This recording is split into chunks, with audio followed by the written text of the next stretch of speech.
నందిగామ, మైలవరం, జగ్గేపేట నుంచి వచ్చిన మీ అందరికీ ఎంతో శ్రమతో కూడుకుని వచ్చారు. పేరు పేరున ధన్యవాదాలు. రాష్ట్రం చాలా ఇబ్బంది పరిస్థితుల్లో ఉంది. మనం అందరం కుల మతాలకు అతీతంగా ఉండాలి.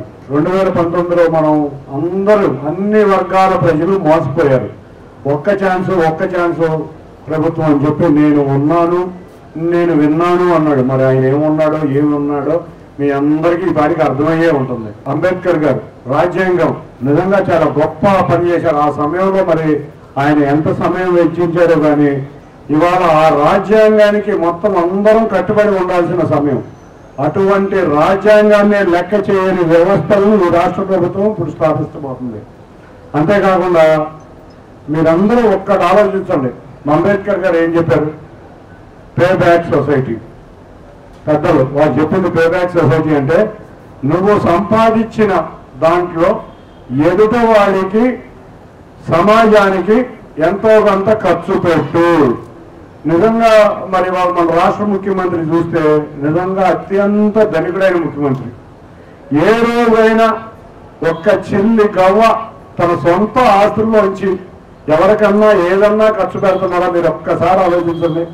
మీరు నిజంగా ఆలోచించండి ఏం జరుగుతుంది రాష్ట్రంలో అని. దాచుకుంటాం.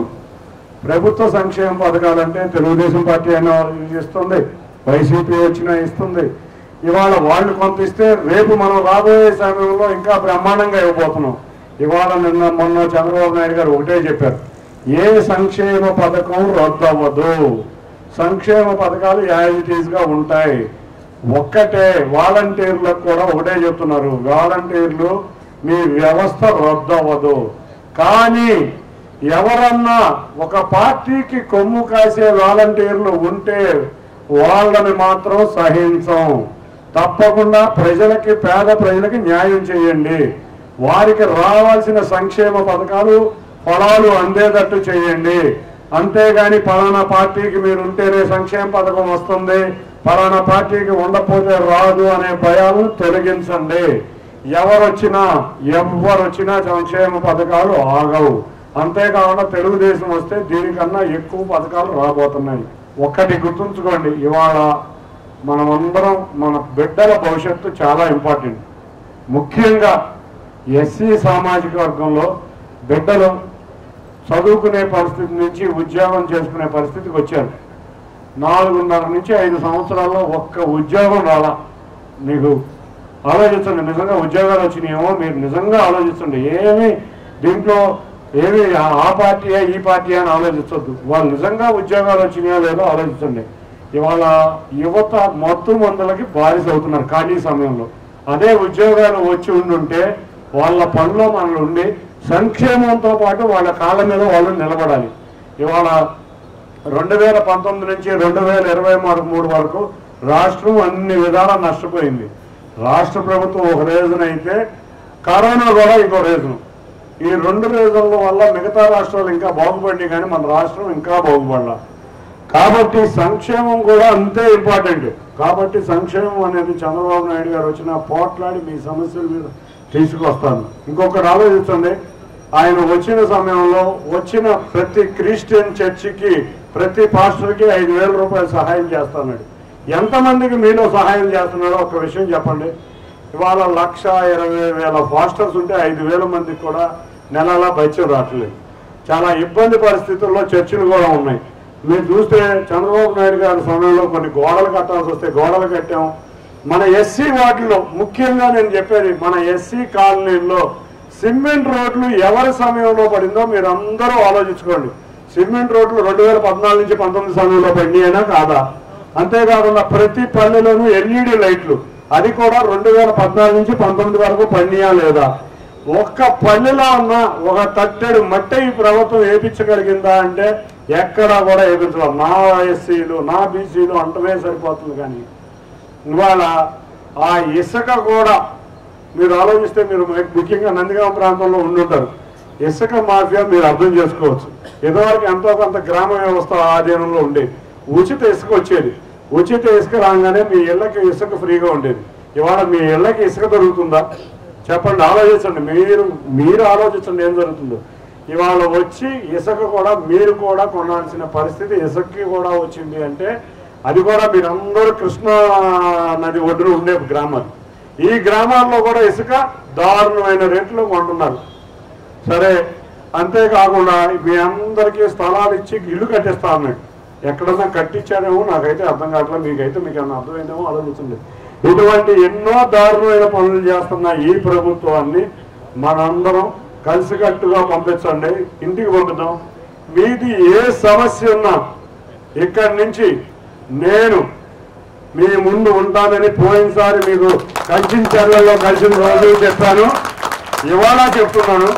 మీకు గ్రామాల్లో ఉన్న ఏ సమస్యకైనా, మీ నిరుద్యోగం అయినా, మీరు ఏ సమస్యకైనా నాకు నా శక్తి మేరకు నేను కృషి చేస్తాను. అంతేకాకుండా ప్రభుత్వం అధికారంలోకి వస్తే ప్రభుత్వం విషయంలో కూడా మీకు ఏ సమస్యలు ఉన్నా మీ అందరూ నా సహచరులు, ఎప్పటి నుంచో ఎన్నో సంవత్సరాల నుంచి సహచరులు అందరూ నాతో కలిసికట్టుగా ప్రయాణం చేసేవాళ్ళు. మీ బంధువు అయిన నరసింహరావు నాతో 2013-14 నుంచి ఉన్నాడు. మళ్ళీ నేను రాగానే నేనేంటో తెలుసు కాబట్టి మళ్ళీ నా దగ్గరికి వచ్చి నాతో ప్రయాణం చేస్తున్నాడు. మీ సమస్యలకి ముందు ఉండి నేను కృషి చేస్తాను. మీ గ్రామ సమస్యలు కానీ, మీ సమస్యలు కానీ, మన పిల్లల భవిష్యత్తు కానీ. ఇంకొకటి చెప్తున్నాం, నిన్నే మేము ఒక జాబ్ మేళా పెట్టాం. అత్యధికంగా విజయవాడ నుంచి అటెండ్ అయ్యారు. రేపు జగ్గేపేటలో జాబ్ మేళా పెట్టబోతున్నాం.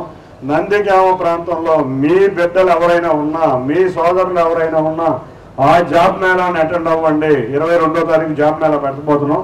తప్పకుండా ఉద్యోగాలు మన తగిన స్థానంలో ఉద్యోగాలు ఇప్పిద్దాం. అది కూడా విజయవాడ నగర చుట్టుపక్కల ఇప్పిద్దాం. ముందు మన పిల్లల భవిష్యత్తుని కాపాడుకుందాం, ఈ రాష్ట్ర శ్రేయస్కోవడం. నేను మీకు మాట ఇస్తున్నా, నేను ఉంటాను. మీరు ఏ సమస్య వచ్చినా నేను నాతో పాటు మా ఇన్ఛార్జీలు ఉంటారు, తప్పకుండా వారిని కూడా మీ చెంతకు తీసుకొస్తాను. మీరు చూస్తూ ఉన్నారు, రోజు మధ్యాహ్నం నాకు వేరే కార్యక్రమం లేదు. ఎక్కడ రూరల్ నియోజకవర్గం ఉన్నా, ఎక్కడ మండలం ఉన్నా ముందు నేను మన దళిత కాలనీకి వస్తున్నాను, తర్వాత బీసీ కాలనీకి వస్తున్నాను, తర్వాతే గ్రామంలోకి వెళ్తున్నాను. ఏ సమస్య అయినా నేను ఉన్నానని చెప్తా. మీరు మీ ఇంట్లో ఇప్పటికీ కూడా అవేర్నెస్ మీలో బాగా పెరిగింది. ఎట్లా పెరిగిందంటే మీ బిడ్డలు చదువుకున్న వాళ్ళు మీకు ఆల్రెడీ ఏం జరుగుతుందో పెద్దలకి వివరిస్తున్నారు. కాబట్టి మీరందరూ ఈ 56 రోజులు మన బిడ్డల భవిష్యత్తు కోసం, మన రాష్ట్ర భవిష్యత్తు కోసం, మన ఆర్థిక పరిస్థితి కోసం కష్టపడండి. మొత్తం మీ అందరికీ కూడా పొలాలు ఉన్నాయి. చూస్తే నందిగామ జగ్గేపేటలో ఒక్క లిఫ్ట్ ఇరిగేషన్ పనిచేయట్లా. 2014-19లో ఎక్కడైనా లిఫ్ట్ ఇరిగేషన్ పనిచేయకుండా ఉందా? కాబట్టి పొలాలకి పంట నీరు అవనివ్వండి. మీ కాలనీలకి ఎక్కడన్నా స్థలాలు కావాల్సిన కాలనీలు ఇంకా ఉన్నాయి, అందరికీ కూడా పరిష్కారం అవ్వాలి. అటువంటి ఏదన్నా ఉన్నా నేను ఫస్ట్ అడ్రస్ చేస్తానని చెప్తా. ఈ అవకాశం ఇచ్చిన మీ అందరికీ పేరు పేరున ధన్యవాదాలు తెలుపుకుంటా. కాబట్టి నిజం ప్రజలకు తెలియాలి. నిజం ఎవరో ఉన్న గ్రామాల్లో ఉన్న యువత ద్వారా వృద్ధులకి కానీ మహిళలకు కానీ తెలియాలని కోరుకుంటా. ఈ 50 రోజులు నిజం చెప్పండి, ప్రజల్లోకి వెళ్ళి అవేర్నెస్ చేయండి, అంతే, ఒక్కటే చాలు. కాబట్టి ఈ అవకాశం ఇచ్చిన ప్రతి ఒక్కరికి పేరు పేరున ధన్యవాదాలు తెలుపుకుంటా.